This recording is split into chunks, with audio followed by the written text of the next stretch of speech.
E tha doktori, po ajo pjesa kur klientët vinë të ne edhe kanë çështjen e terapisë, domethënë burimi i parë është psikiatri, prap duhet të kthehet te psikiatri për shkak të efekteve kimike të substancës, edhe plane që e ka ndërtu mjeku.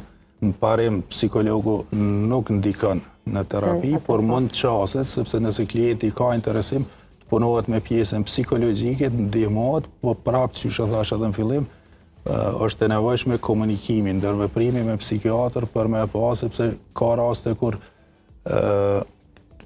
klienti nuk kthehet në terminin e caktuar te psikiatri, vjen te psikologu edhe aty në seancë mundet me u vrejt një efekt i padëshiruar i terapisë, edhe në këtë rast për cilët informata, po edhe pacienti që doktori, psikiatër, të bëj stabilizimin e terapisë, ndërsa roli i psikologut është vetëm terapia fjalës. Po, është në dëgjimin, sepse na si popull nuk jemi shumë dëgjues të mirë, jemi paragjykues kryesisht dhe psikologu e bën dëgjimin më të mirë të mundshëm.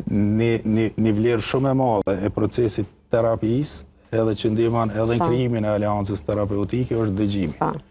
Klientat kanë shumë nevojë me i ndëgju, kanë shumë nevojë, na e quajmë dëgjim aktiv, domethënë me kuptu, me empatizu, edhe mandej bashkarisht me pa prej këndvështrimeve ndryshme ajo situatë që diskutohet, edhe me fillu me ndërtu kapacitetet psikologjike për me gjetë zgjidhje edhe me gjetë mënyrat për me tejkalu.